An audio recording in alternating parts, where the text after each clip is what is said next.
일단은 여러분이 이제 고일 통합과학을 하셨을지 안 하셨을지 모르겠지만 통합과학을 안 하셨더라도 기본적으로 알고 가셔야 될 것 중에 하나가 동물의 세포가 있어요. 식물 세포도 마찬가지. 세포의 제일 바깥에 세포막이 존재하죠. 세포의 제일 바깥은 세포막이 존재하고요. 세포막을 구성하는 가오나 세포막을 구성하는 가장 기본적인 성분의 인지질이 있어요. 인지질. 인지질이 서로 반대 방향으로 마주보고 있으면서 물이 있었던 공간에 나만의 물을 담아두고 있는 별도의 경계를 만들어낼 수 있었습니다. 저 아이가 인지질이에요. 인지질. 지용성 물질. 그래서 간단하게 또 복습을 하자면 여기가 지금 지용성 꼬리, 여기는 물하고 안 친해. 지용성 꼬리 부분이고 여기는 이제 친수성 머리 부분, 물하고 친한 부분, 친수성 머리 부분. 그래서 이런 성질이 전혀 다른 특징을 가지고 있는 화합물질이 이제 원시 지구 속에 바닷속에서 만들어지면서부터 여러 개가 만들어져서 그것들끼리가 뭉쳐서, 그지? 나만의 어떤 경계를 만들 거야 라고 했기 때문에, 그죠? 그래서 이렇게 막으로 써야 하는 형태가 됐겠죠. 자, 모르시는 분은 고일통합과 때 배우시게 될 겁니다. 아무튼 저렇게 인지질로 이루어져 있어요.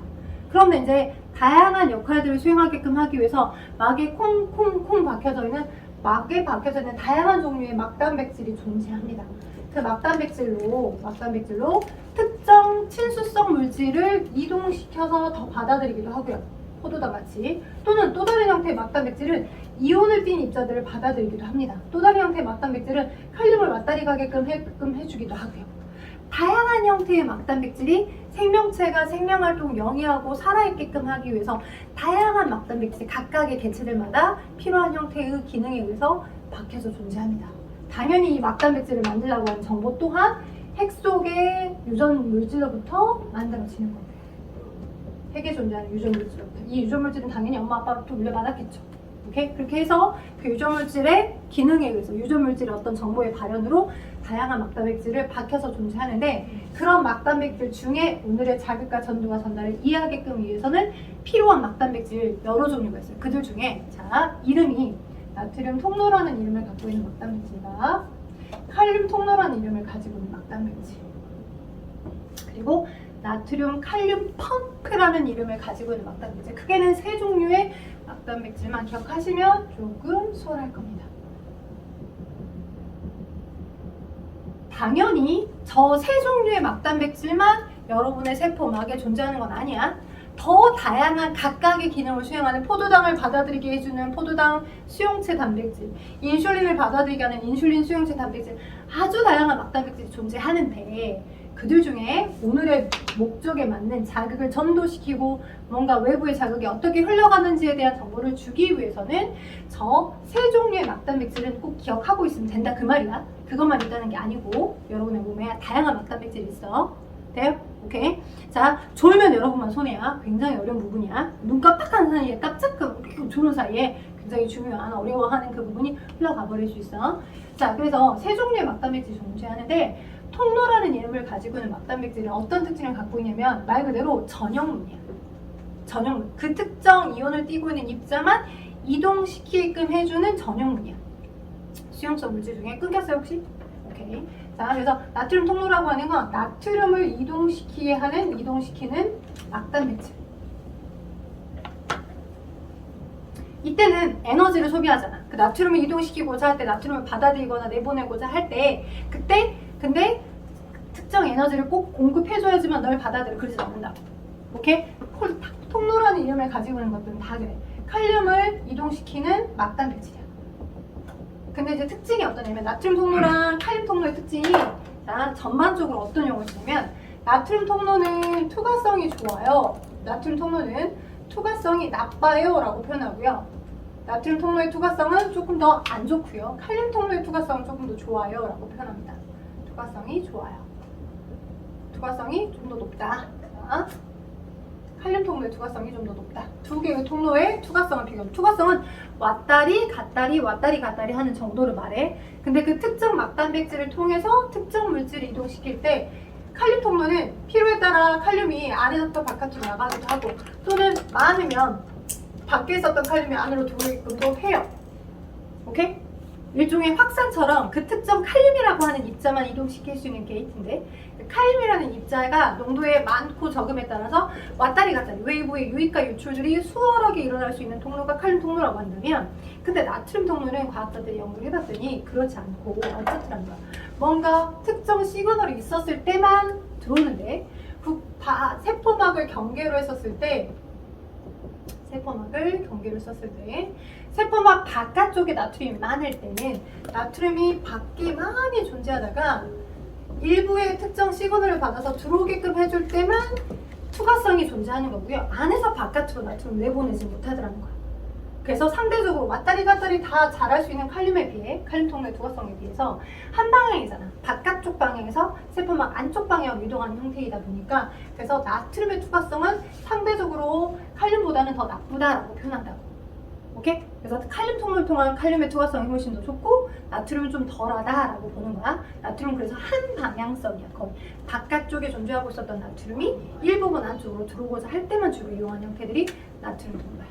오케이? 자, 그리고 자, 각각의 통로들은 뭐 한다고요? 선생님 아까 얘기했던 것처럼 ATP라고 하는 그것들을 이동시키고자 들어오고 나가고 한다거나 밖에 있었던 아이들이 들어오게끔 한다거나 왔다리 갔다리 시킬 때 에너지를 공급해주지 않아도 자연스럽게 들어오는 일종의 촉진확산이야.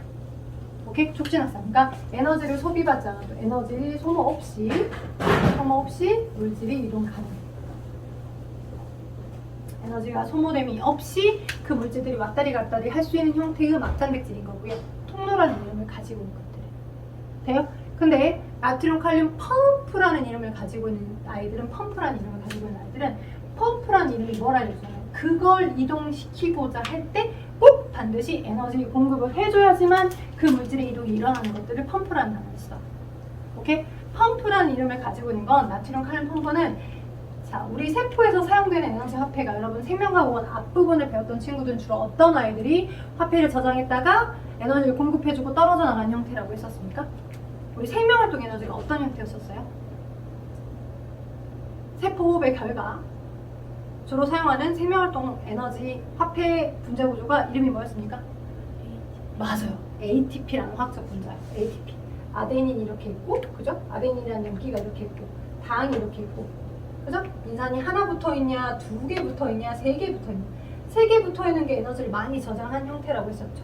그래서 동일한 형태의 인산이 세 개 결합되어 있어서 우리는 트리포스페이트라는 단어를 쓴다라고 이야기를 했었고요. 트리포스페이트. 그죠? 여기서부터 여기까지 이미 여러분의 그 DNA라고 하는 구조에 ATGC 염기만이 있잖아요. 아데닌이라고 하는 이름을 갖고 있고, 그죠? 당을 갖고 있어요. 리보소는 당. 여기까지는 거의 유사합니다. 구조가. 여기서부터 여기까지 이름이 아데노신이야. 아데노신. 그래서 아데노신 정식 항력이 아데노신 트리포스페이트를 줄여서 뭐라고 하냐? ATP라고 하는 거야. ATP. ATP가 에너지를 저장한 형태고, 그렇게 에너지가 저장된 형태에서 이거 하나가 뚝 끊어져서 떨어져 나가. 그러면 이제 ADP가 되는 거죠. 두 개만 붙어있는 구조로 우리는 ADP라고 해요. 두 개까지 인산이 붙어있으면 ADP, 세 개가 붙어있으면 ATP, 트리포스페이트라고 해서. 오케이? 저렇게 에너지를 저장했다가 뗐다가 저장했다가 뗐다가 할 수 있는 형태로 가장 식물세포든 동물세포에서든 많이 사용하는 에너지 저장 화폐예요. 쉽게 말하면 돈으로 따져서 설명해 줄게. 여러분이 100만 원을 뭐로 수표로 갖고 있다고 생각해봐. 그러면 수표로 갖고 있어 버리면 뭔가를 나눠서 돈을 지불하기 불편하죠. 그죠? 근데 그 100만 원을 5만 원권 몇 개로 나눠서 몇 개를 갖고 있다고 하면 필요하면 여기 지금 10만 원 써, 저기 20만 원 써해서 뭐 몇만 원 써 이렇게 나눠가지고 지불하기 더 편하잖아요. 그런 화폐 단위라고 생각하면 ATP가. 에너지를 많이 저장하고 있는 형태가 인산이 3개 붙어 있는 거, 이거 하나가 떨어지면 에너지가 좀 적게 가지고 있는 거. 그렇게 떨어져 나갈 때 나오는 에너지들을 흡수해서 뭔가 일을 진행시켜주는 거야. 오케이?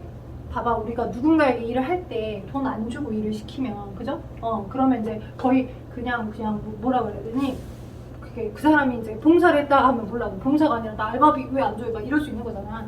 그런 것처럼 생명체 내에서 물질을 특정 위치로 이동시키고자 할 때 에너지를 공급받아야지만 반드시 그 위치로 그 일을 해줄 수 있게끔 구조화되어 있어. 그래서 나트륨 칼륨 펌프라고 하는 막단백질은 반드시 생명체 내에서 ATP라는 화학적 분자가 에너지를 얘한테 줘.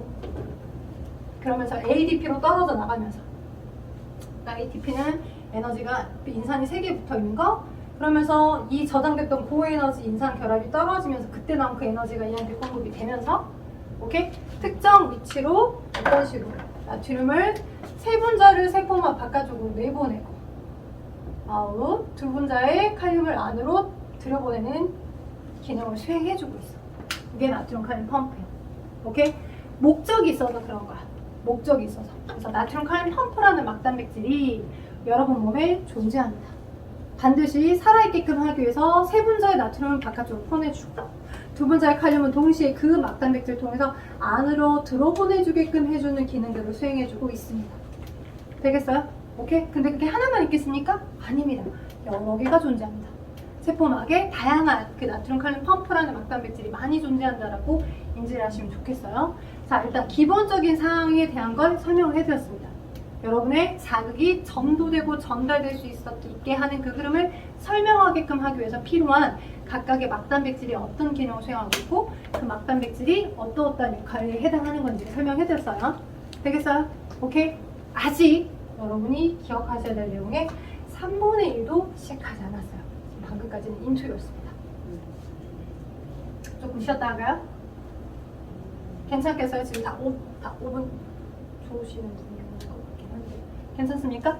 조금 더 하고 좀 쉬죠. 자, 방금까지의 내용에서 자, 자극의 전도와 전달에 필요한 신경세포막에 존재하는 다양한 막단백질을 설명했어. 그들만 있는 게 아니라 여러 개의 막단백질이 있겠지만 그 여러 개의 막단백질 중에서 이 단어에서 꼭 기억하셔야 될 막단백질 3개를 설명해 드린 거야. 나트륨, 칼륨 펌프, 나트륨 통로, 칼륨 통로. 오케이? 자, 보통의 경우, 그죠? 지금도 여러분의 머릿속에 뇌세포가 엄청나게 많은 분극을 깨고 탈분극, 그 다음 재분극, 분극을 깨고 그 다음 탈분극, 그 다음 재분극, 분극과 탈분극과 재분극이 무수히 많이 계속 반복되고 있어요. 오케이? 자, 분극과 탈분극과 재분극이 무수히 많이 계속 반복되면서 자극이 전도됩니다. 오케이? 자, 그리고 전달도 일어나는데 크게 자극의 전도는 한 뉴런에서 자극의 전도와 자극의 전달 개념을 크게 일단 나눠드려보면 전도의 경우는 한 뉴런 내에서 정기적 시그널에 의해서 하나의 뉴런 내에 받았던 역치사의 자극이 끝까지 가는 걸 말하는 거야. 오케이? 전도는 한 뉴런 내에서 한 신경세포, 하나의 신경세포 내에서 정기적 신호에 의해 자극이 저 끝까지 한 뉴런 끝 축삭돌기 말단까지 이어서 가는 걸 말해요. 축삭돌기 말단까지 이어가는 그걸 우리는 자극의 전도라고 합니다. 오케이? 그런데 자, 전달은 뭐냐면 이렇게 보시면 축삭돌기가 이렇게 있죠? 여기가 지금 마리집이 이렇게 있었어요. 굉장히 짧게 한번 그려봤습니다. 무슨 뉴런을? 운동 뉴런을.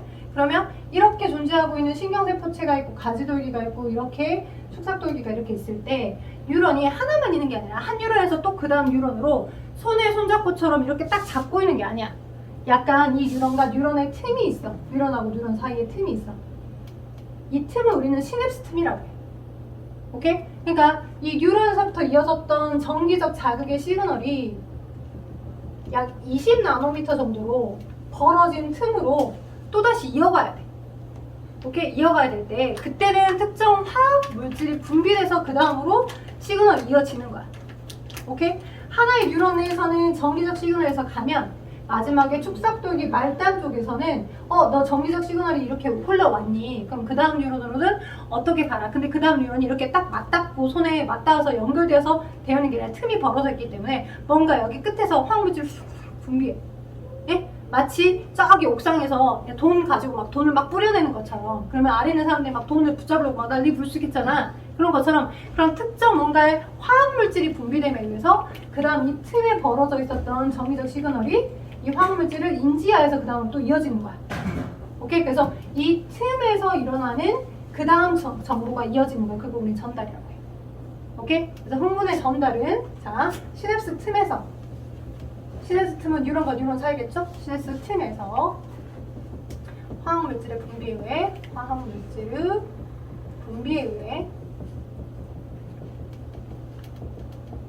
오케이? 화학물질의 분비에 의해서 뭐가? 탈분극이 이어지는 걸 말해. 탈분극이 이어지는 그걸 우리는 행군의 전달이라고 합니다. 전도는 한 뉴런 내에서고요. 그죠?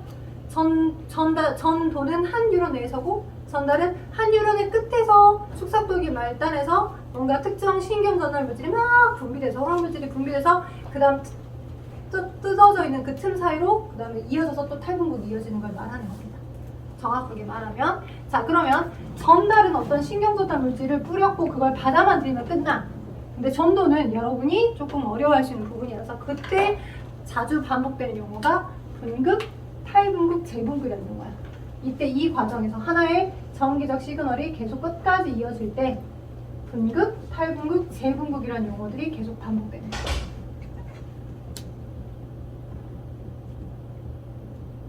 자, 저는 지금 전도를 설명할 거야. 분극과 탈분극과 재분극을 이어서 나가요. 오케이. 자, 그러면 분극은 뭐냐면 분극이라는 거는 평상시 상태야. 어떤 역치 이상의 자극이 제공되지 않을 때. 자, 역치 이상의 자극이라는 건 뭐냐면 선생님 이제 지금 생물이라고 하는 건 전에도 얘기했지만 막 생소한 단어들이 많이 나와. 생물의 언어를 배우는 어떻게 보면 언어학이야. 언어학. 자, 역치 이상의 자극이 제공됐을 때 단어를 하나하나씩 끊어서 생각해보면 역치 이상의 자극이 제공됐을 때 역치 이상의 자극이 제공되기 전은요 그냥 분극을 유지합니다. 근데 역치 이상의 자극이 제공되게 되면 분극이 바뀌면서 탈분극으로 이어져요. 이게 뭔 말이야 도대체? 세종대왕님이 말을 쓰긴 했지만 도대체 이게 무슨 언어야? 라고 생각할 수 있어요. 일단 역치라고 하는 건 뭐냐면 여러분이 뭔가 외부의 자극을 받았다고 해서 다 수용하는 건 아닙니다. 오케이? 역치라고 하는 건 내가 리액션 할 수 있을 만큼의 자극 세기를 역치라고 해요. 그러니까 여러분이 자 다시 봐봐. 선생님 저는 정말 민감해서 어떠한 자극도 놓치지 않고 다 반응하는데요 라고 생각할 수 있어요. 근데 그럴 때 있거든요. 여러분이 뭐 요즘 이렇게 뭐지? 이렇게 뭐 이렇게 그 헤드폰? 무선 헤드폰 열심히 끼고 막 이렇게 노래를 막 들고 있잖아요? 근데 이제 엄마가 밥 먹어라! 라고 불렀는데 그죠? 이게 헤드폰에서 막 울리는 그 사운드가 너무 크니까 그죠? 주방 저기에서 들리는 엄마의 말소리가 들리지 않죠? 그죠? 그럴 경우에 엄마의 목소리 그치? 민찬아 밥 먹어라 라고 했는데 민찬이 귀 속에서는 계속 그 헤드폰에 뭐 이렇게 요즘 뭐 핫한 뭐 뉴진스의 음악이 계속 흐르고 있다고 합시다. 그럼 뉴진스의 음악을 듣고 있는데 그것에 뭐 소리가 너무 커서 바깥쪽에서 오는 엄마의 목소리를 못 들을 수 있죠. 그죠? 그러니까 자 여러분의 청각세포는 엄마가 방금 말했던 민찬아 밥 먹어라 라고 하는 그 세기 그 자극 세기는 역치 이상의 자극이 아닌 거야. 청각세포가 그걸 수용하지 않았기 때문에. 이해됐어요? 뭔 말인지? 근데 내가 뭔가 누군가가 자꾸 나한테 포스트잇을 붙였어. 아이씨, 자꾸 내가 이렇게 집에 가서 봤더니 누구누구 바보 이렇게 써져 있는 포스트잇이 막 붙여있더라고. 선생님 때는 그런 장난을 많이 쳤어요. 요즘 그런 거 안 하죠? 유치하게. 요즘 주로 어떤 장난 하냐? 인스타에다가 사진 찍어서 막 엽사 올리고 그런 장난 하잖아요. 자. 근데 선생님 때는 그런 거 없었어요. 그죠? 그냥 뭐 포스트잇을 붙였더니 바보 이렇게. 근데 몇 번 이렇게 붙여져 있는 상태로 막 돌아다니고 버스 타고 다니고 막 그랬어서 그래서 이제 어떤 놈이 나한테 장난칠까 해서 온 신경이 다 곤두서 있어. 뭔가 막 지나갔다 싶으면 그럼 또 금방 막 봐서 이렇게 하잖아요. 그러니까 그때 그 낮은 자극 세기마저도 내가 반응을 했다 그러면 그 낮은 자극 세기는 내 역치를 만족한 거죠. 이해되겠어요? 여기서 그래서 역치라는 개념 알겠어요? 내가 리액션 할 수 있는 자극 세기 그걸 역치라고 해요. 내가 수용해서 그걸 반응했다. 반응할 수 있을 만큼의 자극 세기를 역치라고 합니다. 근데 역치는 자 수용 가능했다는 건 뭔가 피드백을 했다. 그래서 자극 세기 그리고 정확하게 말하면 활동 전이가 생긴 자극 세기를 말해요. 전이가 생긴 자극 세기. 선생님 그럼 활동 전이가 뭔데요? 이따 설명해 줄 거예요. 이렇게 두 개로 표현할 수 있어요. 수용 가능한 자극의 세기 또는 활동 전이가 생긴 자극 세기를 우리는 역치의 자극 세기, 역치를 만족한 자극 세기라고 표현합니다. 그걸 받아들이시면 돼요. 그리고 역치 이상의 자극이 제공되기 전은 항상 어떤 상태를 유지하고 있었다?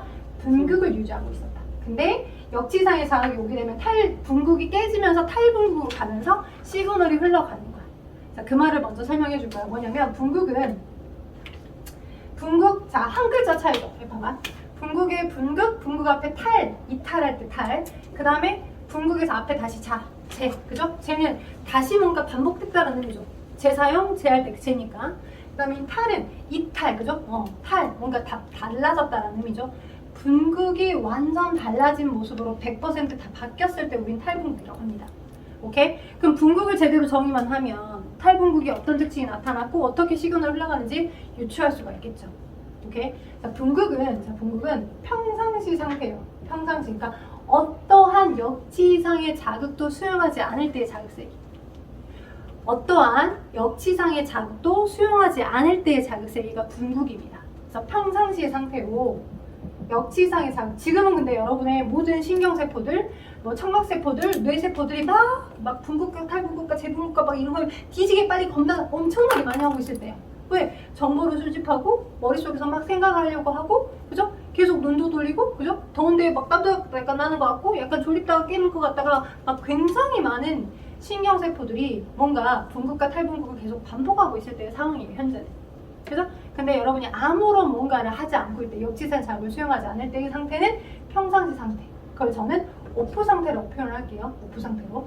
그죠? 오프 상태라고 표현할게요. 이때는 어떤 상태냐면 나트륨 칼륨 펌프나 이때는 자, 나트륨 통로, 칼륨 통로, 나트륨 칼륨 펌프, 나트륨 통로, 칼륨 통로, 나트륨 칼륨 펌프, 나트륨 통로, 칼륨 통로, 나트륨 칼륨 펌프들 얘네들 덕분에 각각의 기능들을 수행하고 있는데요. 나트륨 칼륨 펌프도 작동을 잘해줘서 바깥쪽으로 최대한 나트륨을 세 분자를 퍼내주고 있고요. 동시에 두 분자의 칼륨을 들여보내주고 있어요. 오케이? 동시에 바깥쪽으로 최대한 세 분자의 나트륨을 퍼내주고 있음과 동시에 안쪽으로 칼륨을 안으로 두 분자를 들여보내주고 있습니다. 오케이? ATP를 사용하면서 이 하나하나들이 다 ATP를 사용하면서요. ATP를 분해하는 에너지를 쓰면서 오케이? 바깥쪽으로 최대한 세 분자의 나트륨을 퍼내줌과 동시에 안쪽으로 두 분자의 칼륨을 들여보내주고 있어요. 에너지를 소비를 하면서라도. 그죠?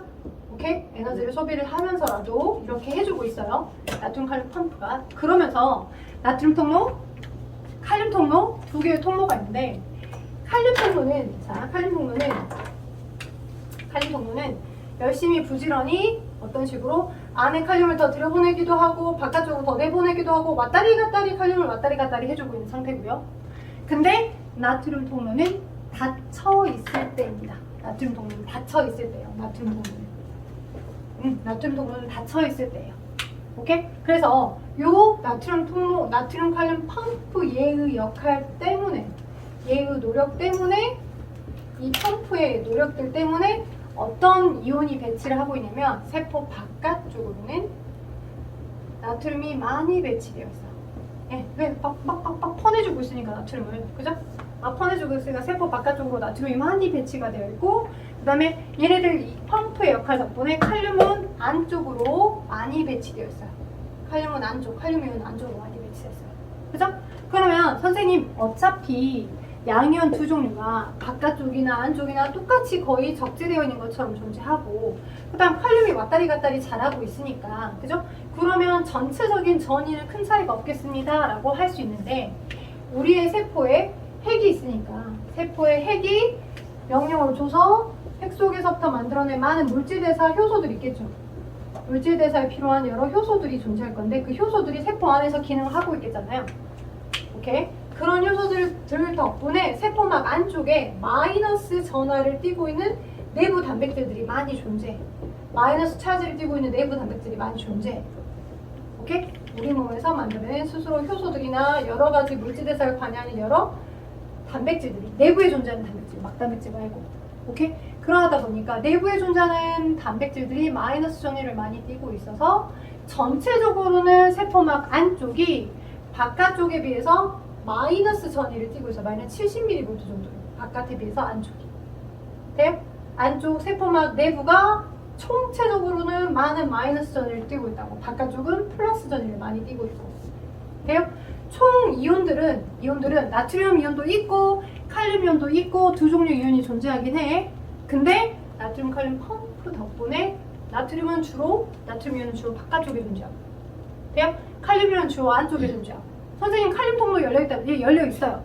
얘가 마이너스를 띄고 있는 내부 단백질 때문에 얘네들을 가까이서 보려고 칼륨은 투과성이 좋아서 밖에 나가 있었던 칼륨들이 안으로 또 들어와서 좋다 나는 회사 하고 있다가도 이 양이온에 해당하는 칼륨들이 너무 많아지게 되면 필요에 따라 또 칼륨 통로를 통해서 나가기도 해.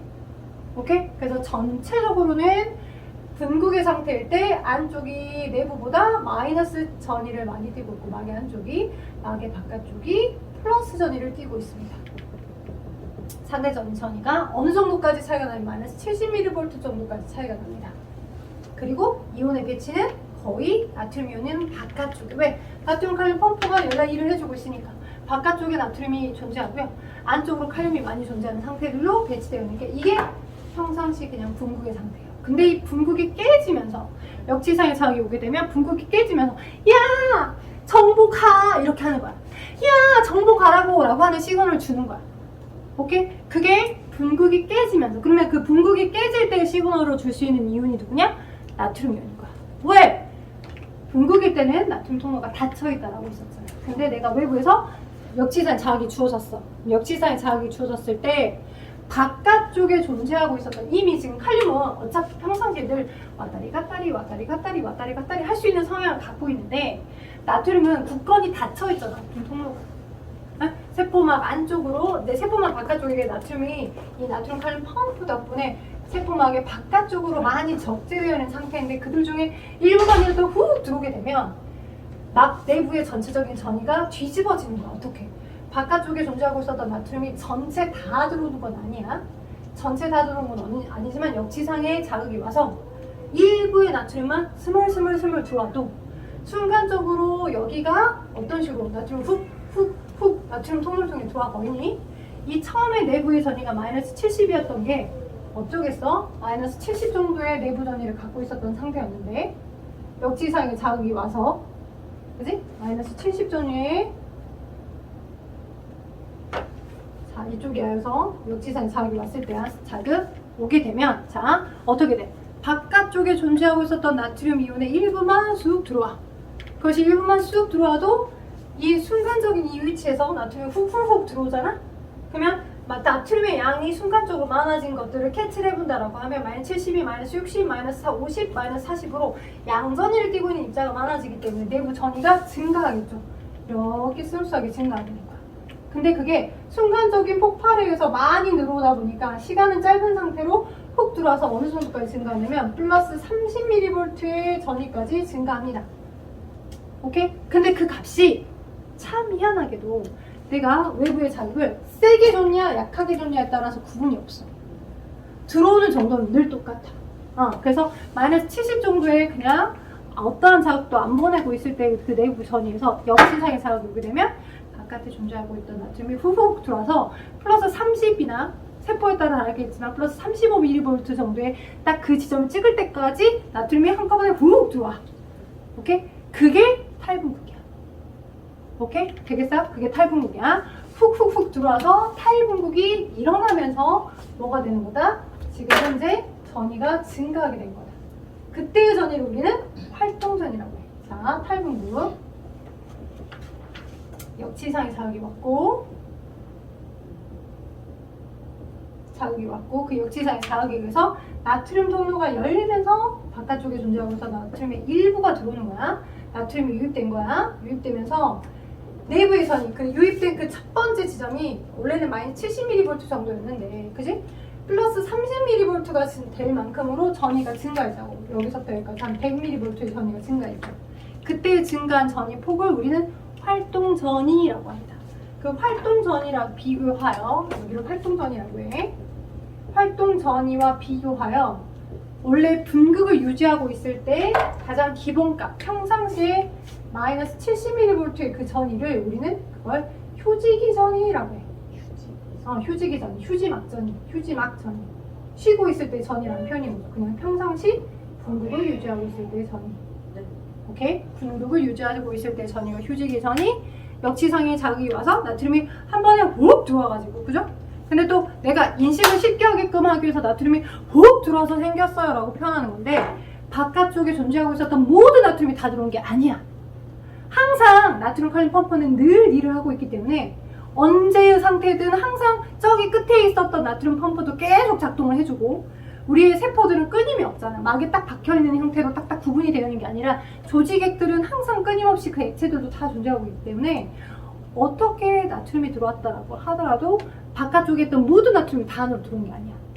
오케이? 그것 중에 일부만 들어와도 플러스 30mV의 전위까지 증가가 되는 거야. 그래서 중요한 건 탈분국이 생겼다 하더라도 항상 나트륨의 농도는 세포막 바깥쪽이 제일 높아. 시험 문제 많이 나와. 오케이? 자, 그래서 항상 탈분국이 일어나게끔 해서 나트륨이 유입되어 들어왔다라고 하더라도 나트륨의 농도는 항상 세포막 바깥쪽이 높고요. 오케이? 상대적으로 나트륨 칼륨 펌프가 항상 일을 해주고 있기 때문에 칼륨을 계속 또 유출시켜주는 다른 곳에서, 다른 저쪽 지점에서 칼륨을 계속 또 유출시키고 있을 거잖아. 그지? 유출시키고 또 재분국 과정을 이해하다 보면 좀 이해가 되겠지만 칼륨의 농도는 상대적으로 어디가 제일 높냐면 세포막 안쪽이 높아요. 오케이? 계속 왔다리 하고 있다라고 하더라도. 돼요? 자, 그럼 봐봐. 자, 그 다음을 이해할 건데 그 다음 이해하기 전에 조금은 평상시 오프된 상태라고 전반적으로 말씀해 주셨어요. 그래서 오프된 상태일 때가 벗어나면서 역지상의 자극이 수용돼서 야, 너 지금 뭔가 시그널 왔으니까 빨리 보내줘야 돼 라는 형태로 나트륨이 유입되면서 그 흐름이 흘러가겠죠. 그죠?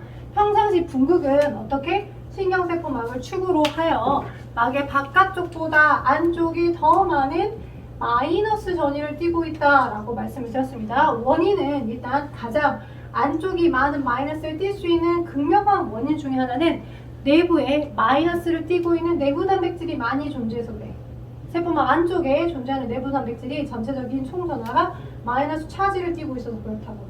오케이? 내부 전위를 많이 띠고 있고요. 그리고 이온의 배치가 어떤 형태에 의해서 나트륨 칼륨 펌프가 열나 열심히 작동을 해주고 있어서, 그지? 나트륨 칼륨 펌프가 열나 열심히 작동해주고 있어서 세 분자의 나트륨을 아웃시켜준과 동시에 두 분자의 칼륨을 이인시켜주는 일을 하고 있죠. 계속 하나의 나트륨 칼륨 펌프만 있는 게 아니라 여러 종류의 나트륨 칼륨 펌프들이 있는데 바깥쪽에 많이 세 분자를 내보내주고 안쪽으로 칼륨을 보내주고 있습니다. 그리고 이 분국일 때는 어때요?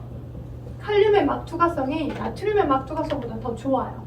그죠? 전반적으로 항상 펌프라는 이름을 가지고 있는 칼륨 펌프랑 나트륨 펌프가 있는데 그 펌프라는 이름을 가지고 있는 걔네들의 투과성을 따져봤을 때 분극일 때는 나트륨 통로는 닫혀 있고요. 칼륨 통로는 왔다리 갔다리 필요에 따라서 칼륨이 들어오기도 하고 나가기도 하고 들어오기도 하고 나가기도 할 수 있는 형태들로 존재하고 있을 때가 기준 상태, 오프된 상태, 분극이에요. 그죠? 우리가 시그널을 보낼 때도 자 지금 평상시에는 여기 학원에 강의실에 모든 불이 다 꺼져 있겠잖아. 그지? 강의실에 모든 불이 다 꺼져 있는 게 기준 상태야. 근데 희한하게 불이 켜져 있는 강의실 하나가 있어. 그럼 나는 원래 불이 꺼져 있어야 되는 게 맞는데 누가 와서 불을 켰나 보다 하고서 누구 보강 왔냐 라고 인지할 수 있는 거잖아요. 그죠? 평상시 오프된 상태와 다른 뭔가 상황이 생기게 되면 뭔가 누군가 왔구나 라고 수용하는 것처럼 기준되는 상태가 있고 그 기준된 상태를 벗어나게 되면 나보고 지금 시그널을 보내라는 거구나 하는 식으로 정기적 작동을 하는 거다. 오케이? 그래서 항상 불은 꺼져 있어야 돼. 불이 꺼졌다가 켜지게 되어야 나보고 지금 수업하라는 거구나 이렇게 시그널을 주는 거니까.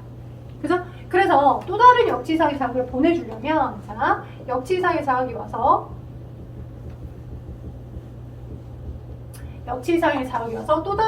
또 다른 자극을 보내주게끔 할 때, 자, 탈분국이 생기는 거죠. 탈분국은 이제 오프에서 온으로 바뀌는 겁니다. 오케이, 오프에서 온으로 바뀌는 거예요. 역지사의 자극이 와서 오프에서 온으로 바뀌는 거고, 그 오프에서 온으로 바뀔 때 평상시 마이너스 전위를 띠고 있었던 내부 상태였었어. 그리고 바깥쪽에 항상 나트륨이 되게 많이 존재하고 있었는데, 그 바깥쪽에 많이 존재하고 있었던 나트륨의 일부가 역지사의 자극을 받았을 때 나트륨 통로가 열리면서 나트륨이 일부분이 들어왔어. 그지? 들어왔는데 바깥쪽에 있는 모든 나트륨이 다 들어온 게 아니야. 일부만 들어와도 이 내부의 전위가 평상시는 마이너스 70이었는데 그 역지사의 자극을 받았던 그 지점이 플러스 30mV 정도까지 전위가 증가하고 그 다음으로 또 정보가 이어지겠죠. 오케이? 자 그러면 내가 여기 이 특정 위치에서 나트륨이 유입돼서 들어왔어. 근데 나트륨 통로라는 게 하나만 있는 게 아니라 양방향으로 여러 개의 나트륨 통로를 갖고 있다라고 첫 번째 그림에서 다양하게 나트륨 통로가 있어요 라고 그림을 그려줬었죠. 그죠? 그러니까 여기는 아직 역치가 도달하지 않았던, 그러니까 여기는 아직 자극이 도달하지 않았던 지점이야. 여기가 최초 지점이야. 나 나트륨 톤으로 들어오니까 좋아요? 칠판 봐봐요. 나 나트륨 톤으로 들어와서 좋았어요 라고 했어. 그러면 이 들어왔던 나트륨이 자, 이 옆에 존재하는 굳건히 닫혀있었던 나트륨 톤으로 또 활성화시켜줘. 나만 그런가? 앞에 존재하고 있는 닫혀있는 얘도 활성화시켜줘. 야, 나 들어오니까 좋아. 너도 들어와. 너도 들어와. 이렇게 서로 양방향으로 확산되면서 내부에서 야, 들어오니까 좋아. 너가 들어왔고 들어오니까 좋아 해서 내가 또 여기를 이제 활성화시켜주는 형태로 최초로 자극이 되어서 들어왔던 탈분 지점에 자극을 기점으로 해서 양방향으로 흥분의 전도로 이어지는 거야. 오케이? 나트륨 통로를 닫혀있던 나트륨 통로를 열어 제껴주면서 되겠어? 그래서 실제 흥분의 전도는 양방향으로 이어지는 게 맞습니다. 오케이? 민말이 돼서 거기에 또 추가로 뭐를 생각하시게 되면 마리집의 유무를 생각하시게 되면 거기에 추가로 뭐를 생각하시게 되면 마리집의 유무를 생각하시게 되면 오케이? 예를 들어서 내가 나트륨이 들어오니까 좋아. 너 들어와라 라고 정보를 여기 옆에 있는 애한테 줬어. 그지? 너 또 나트륨이 들어왔어. 나 들어오니까 좋아. 너도 들어와라고 또 줬어. 그래서 너는 들어왔어. 그지? 근데 그 옆에 있는 게 너 들어와라라고 활성화시켜주고 싶은데 마리집에서 딱 덮어져 버려 있는 상태야. 그러면 밖에 있던 나트륨이 못 들어오겠죠. 그래서 여기 있는 나트륨 통로들은 활성화가 되지 못하고, 그죠? 여기 있던 정보들이 여기로 뛰어서 낭비 결자 쪽에 있는 얘를 토스시켜서 활성화 시켜줄 수 있게끔 되는 거야. 그죠? 그러니까 이 구간을 띄고 건너가서 활성화되기 때문에 끝에서 끝까지 갈 때 모든 문을 다 열어서 끼고 갈 필요는 없는 거라 마리집이 있는 경우가 훨씬 흥분이 정확히 똑같은 지점까지 갈 때 훨씬 정보가 더 빨리 가는 거라고. 그게 도약 정도의 개념을 설명해드린 거고요. 자, 그래서 두 번째 탈분국은 자, 옆에 있는 나트륨 통로를 또 토스해주면서 활성화시켜주면서 또 자극이 이어지는 거예요. 오케이? 그러면 아까 얘기했었잖아. 자, 얘는 나트륨이 유입되면서야 오프된 상태에서 온으로 세포망 안쪽이 플러스 30ml 전위까지 최초로 증가했어요. 여기가 있으면 나트륨이 유입되면서 플러스 30까지 증가하는 지점이 있는 거야. 나트륨이 유입됐어. 오케이? 이게 지금 탈분국이야. 그리고 얘는 토스에서 다른 옆에 있는 얘네들을 활성화시키려고 할 거야. 그러면 최초로 탈분국이었던 이 위치가 계속 탈분국된 상태로 불이 계속 켜져 있어 버리면, 그죠? 또 다른 정기적 시그널을 보내줄 수 있겠어요? 안 되겠죠. 그러니까 최초로 역지상의 자극의 시그널이 와서, 그지? 정보를 토스를 해줬다라고 한다면 얘는 토스해주기 전에 원래의 빠른 역치의 상태로 되돌아야 돼. 원래의 분국 상태로 되돌아가줘야 돼. 그쵸? 오케이? 그래야 불이 다시 꺼져야 불이 켜지면서 또 다른 시그널을 보내주고, 불이 꺼져야 또 다시 불이 켜지면서 또 다른 자극 정보들을 또 보내줄 수 있겠지. 되겠어요? 그래서 자, 이 나트륨이 양 옆으로 퍼지면서 다른 위치의 탈분국이 계속 퍼져나가게끔 해서 시그널 쭉 이어지게끔 할 거고, 들어왔던 최초의 나트륨이 그것이 원흉이 되어서, 원흉이라고 표현은 좀 미안하겠네. 그것이 원흉이 되어서 역지 이상의 자극이 수용이 된 거잖아. 그치? 그러면 원래의 분국으로 되돌아가게끔 할 때 제일 쉬운 방법은 들어왔던 나트륨의 머리끄댕이를 붙잡고 바깥쪽 퍼내주면 되겠지. 원래 분국으로 되돌아가게끔 하려면. 그치? 그런데 나트륨의 통로의 구조를 봐봤더니 밖에서 안으로 들어오게끔 하는 게이트의 역할을 해주는데 안에 있던 나트륨이 그 똑같은 나트륨 통로를 통해서 양방향으로 퍼내주는 구조는 아니더라는 거야. 그러하다 보니까 생명체는 어떻게 쓰고 있냐면, 자, 듣고 있어요? 지민 듣고 있어요? 어떻게 하고 있냐면 여기에 양이온이 갑자기 많아져서 내부 정리가 플러스 30까지 증가한 거잖아. 그치? 그리고 최초로 탈분국했던 이 지점이 다시 원래의 분국으로 되돌아가줘야 돼. 그치? 그러게끔 하기 위해서 뭘 쓰냐면 왔다리 갔다리 잘하는 칼륨을 쓰더라는 거야. 봐봤더니 왔다리 갔다리 잘하는 칼륨을 써더라.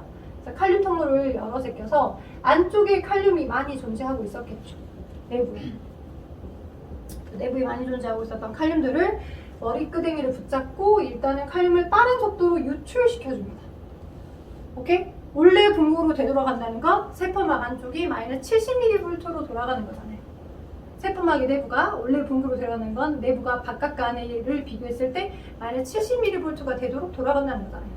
그러면 내부에 많이 존재하고 있었던 양선이를 빼내면 좋겠는데 여러분에게 머릿속에 인상이 잘 되도록 하기 위해서 제가 미친 사람처럼 들어왔던 나트륨이 나 들어오니까 너무 좋아 하고서 양방향으로 막 활기를 주고 퍼져나가고 있는 상태 봐보니, 그지? 또한 나트륨 통로라는 것의 특징이 안에 있던 나트륨을 바깥쪽으로 퍼내주는 구조는 또 안 되더라는 거야. 근데 양이온의 반발에 의해서 양이온 양전하가 많아졌기 때문에 양전하들이 야 여기 삐져봐 여기 뭐 이렇게 지라같은 놈이 많이 들어와가지고 겁나 막 뒤지기 막 퍼지고 있어 막 이고 있는 상태니까 왔다리 갔다리 잘할 수 있는 칼륨은 양인전이 의한 반발에 의해서 유출돼서 나갈 수 있겠죠. 유출되면서 나가는 것이 신호탄으로 되어서 원래의 전위로 복귀가 되는 거야. 칼륨이 유출되면서. 칼륨이 유출되면서 뭐가 일어나기 시작한다고? 재분국이 일어나기 시작한다고. 오케이? 재분국의 시작은 칼륨을 유출시키면서 일어나실 수 있는 겁니다. 그죠? 그러면 칼륨을 유출을 죄다 시켰어. 오케이? 죄다 칼륨을 유출을 시키게 되면 내부의 전이가 굉장히 빠른 속도로 칼륨이 유출된 속도가 빨라서 어느 정도까지 내부 전이가 감소하게 되냐면 칼륨이 유출된 속도가 빨라서 원래가 분국일 때가 마이너스 70mV잖아요. 그죠? 근데 칼륨이 굉장히 그 칼륨 통로를 통해서 빨리 막 유출되다 보니까 마이너스 80mV 정도까지 감소가 돼버리기도 해요. 칼륨이 유출된 속도가 빨라서. 그 지점이 딱 한 군데 있어요. 이거 우리는 과분국 구간이라고 하고 나중에 고난이도 문제를 풀 때 필요한 부분 중에 하나여서 조금 기억은 하고 계셔야 됩니다. 오케이? 과분국은 이미 어디까지? 탈분국까지 다 이어지고 재분국을 하는 그 구간에서 여기서부터 여기까지가 재분국 구간이거든요. 재분국을 하는 구간에서 조금 칼륨이 유출되는 속도가 워낙 빠르다 보니까 마이너스 80mV까지를 찍어지는 부분이 딱 한 군데 나타나더라. 오케이? 그리고 플러스 30mV나 플러스 35mV 구간은 활동전의 피크 지점이죠. 여기도 한 군데 나타나죠. 그죠? 활동전에 의해서 나트륨이 막 유입됨에 의해서 생기는 구간이 플러스 30mV 구간이다. 한 지점 있어야. 그리고 나트륨이 막 유입됨에 의해서 나트륨은 양방향으로 막 퍼지면서 내가 들어왔다 너도 들어와 라고 하고 있는 상태고 최초로 탈분했던 그 위치에서 나트륨이 좀 농도가 많아지니까 안쪽에 존재하고 있었던 칼륨이 튕겨나가. 그지? 튕겨나가면서 원래의 전위로 되돌아갔어. 마이너스 80, 마이너스 70까지. 근데 그러고 땡이면 안 돼. 왜요? 칼륨을 유출시켜주는 걸로 땡이면 지금 이온의 위치가 어떻게 되어 있어? 나트륨은 막 탈분국이 생겨서 안쪽으로 계속 나트륨이 들어오고 있고 그죠? 칼륨은 계속 퍼내가서 재분국을 하고 있고 그죠? 근데 처음에 선생님이 얘기했었잖아. 탈분국의 스타트는 뭐가 막 들어오면서부터 생기는 거였어. 역지사의 자극이 와서 탈분국을 스타트할 때는 어떤 이온이 많이 들어오면서 방향이 한방향성이었잖아. 어떤 것보다 나트륨이 밖에서 나트륨이 안으로 들어오면서 생기는 거였잖아. 그지? 그럼 그 다음번 신호는 어떻게 보여줘? 나트륨이 여전히 안에서 활기를 치고 있고 칼륨이 유출돼서 칼륨은 바깥쪽에 있는 상태잖아. 칼륨이랑 그렇죠. 그래서 나트륨 칼륨 펌프가 언제든지 항상 열려 있어서 칼륨을 유출시킨과 동시에 나트륨 칼륨 펌프도 옆에서 야 너 칼륨 유출됐지? 안 돼. 칼륨 너 다시 들어와. 나트륨 안에 있었던 거 미친 것처럼 나가고 있는 거 너 나가. 그래서 계속 그걸 쌓아줘야 되는 거야. 오케이? 그래서 나트륨 칼륨 펌프가 연락 열심히 뒤지게 계속 칼륨을 유출시켜주는 칼륨 통로도 일을 하고 있지만 그 뒷작업으로 나트륨 칼륨 펌프가 열심히 세 분자 나트륨 너는 나가라. 두 분자는 들어와라. 한 번 할 때마다. 그죠? 또 세 분자 넌 나가라. 그래야 바깥쪽에 나트륨을 계속 쌓아주어야 바깥쪽에 나트륨을 계속 쌓아주어야 어쩌겠어. 또 다른 역지사의 자극이 나트륨이 유입되면서 또 시분을 쭉 보낼 수 있겠잖아.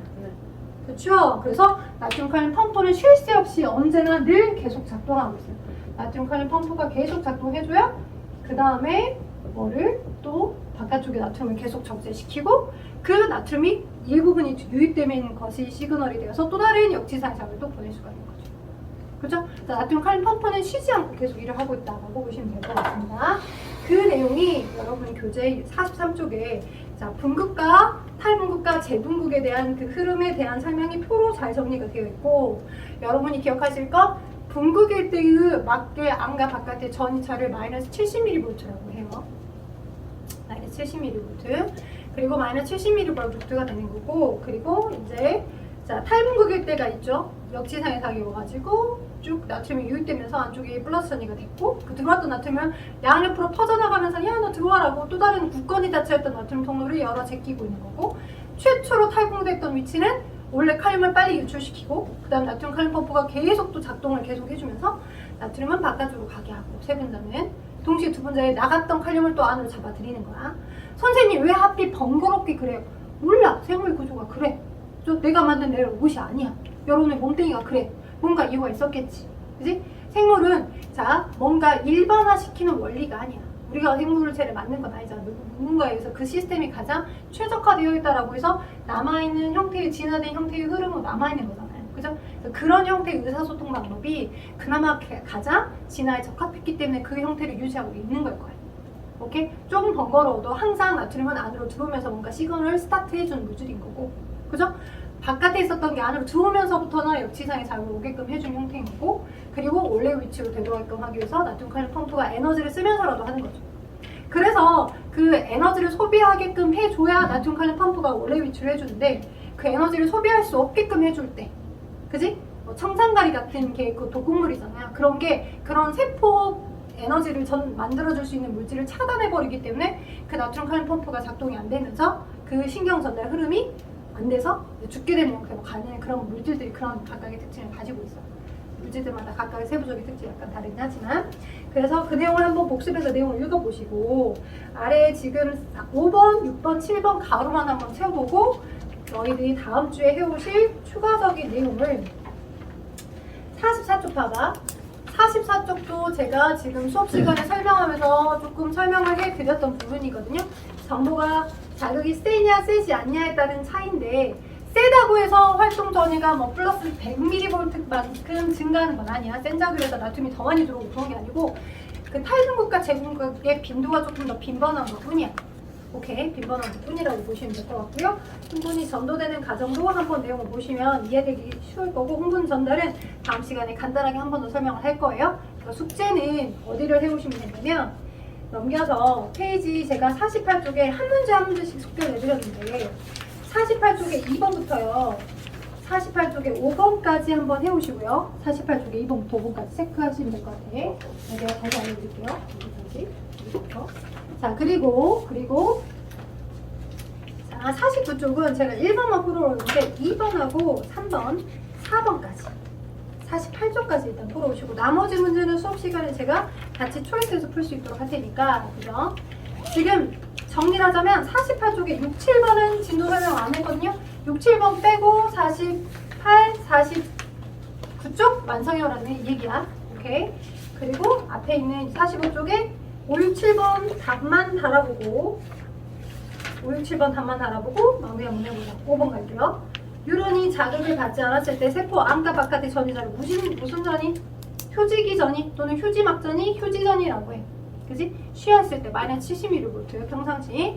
첫 번째 가로 5번은 휴지전이가 답이 되는 거고, 휴지전이.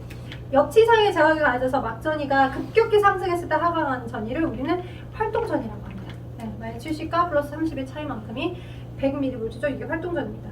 자, 뉴런이 역지사의 자극을 받으면 닫혀있던 나트륨 통로가 열리고, 그죠? 자, 나트륨이 세포 밖에서 세포 안으로 확산되면서 탈분국이 일어나는 거죠. 그죠? 그래서 뉴런이 역지사의 자극을 받았을 때 닫혀있던 나트륨 통로가 열리면서 나트륨이 세포 밖에서 안으로 유입되면서 탈분국이 생기는 겁니다. 자, 역지사의 자극이 받은 뉴런이 막전이의 상승으로 끝나는 지점에 이르면, 자, 재분국이요. 재분국의 시작은 뭐가 열리죠? 칼륨 통로가 열려서 칼륨을 안쪽에 있었던 걸 바깥쪽으로 막 유출시켜줘요. 칼륨이 세포 막의 안쪽에서 바깥쪽으로 확산되면서 뭘 일으킨다? 재분국을 일으킨다. 그리고 마무리는 나트륨 칼륨 펌프가 계속 끊임없이 작동을 해줘서 이온을 원래 위치로, 나트륨은 항상 바깥쪽에, 칼륨은 항상 안쪽에 있게끔 해주는 형태로 작동이 된다 라고 기본 개념을 기억해 놓고 오시면 될 것 같습니다. 다음 주에는 흥분 전달과 혹시 근수축하고 추가적인 부분의 문제를 좀 더 풀 수 있으면 풀어놓게끔 하고 이어갈 테니까 다음 주까지 과제 꼭 해오시고요.